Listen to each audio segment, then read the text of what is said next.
जय जगन्नाथ सांग मैंने देखु ये मो बो बनाऊँगी छुंची पत्रार पिठा।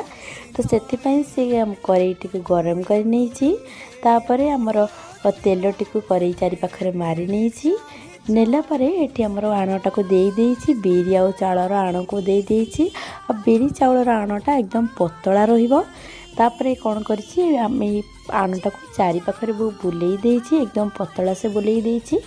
तापर आम ढाकुणी एवं देदेबा ढाकुणी देदेला गोटे मिनिट पर यहाँ काढ़ी नवा। ता भर मुझे कहीदे जे पिठाटी हूँ मो बाबांकर प्रिय जेहेतु मो जेजेमा जिते थे से मो बाबा को पिठा को बनईकी दिंती। तो जेजेमा तो ये नहांती से मो बो भी बनईकी दौची। देखते ये पिठा हो जापर ये आउपर कौन दिहब ना नड़िया गुड़ आमर मरीच गुंड गुजराती गुंड एम दिखाई पुर बनिया पुरटा को पिठा उपर देदेबा। तापर पिठाटी को चारि कोणर भांगी नहीं जावा। देखंतु ये बहुत पिठा को चारि कोणर भांगी नहीं जापर एकदम भल से पूरा हो जाए पिठा बहुत ही नरम होती।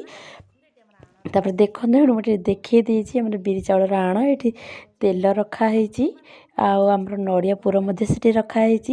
से समय भितर आमर आसी जाइछन्ति घर को नुआ अतिथि माने यहाँ ये होउछन्ति आमर टिकी पुअर ट्यूशन टीचर। तो से आसी पहुँच जाइछन्ति बो तांको डाकी पिठा खायापी। देखंतु तापर से बसी पिठा खायापी मते कहले कि मो आड़े वीडियो टी देखा मु पिठा टेस्ट करी कही भल होइछि कि नहीं। तो देखंतु मैडम ए पिठा टेस्ट करुछन्ति भल होइछि बोली कहउछन्ति।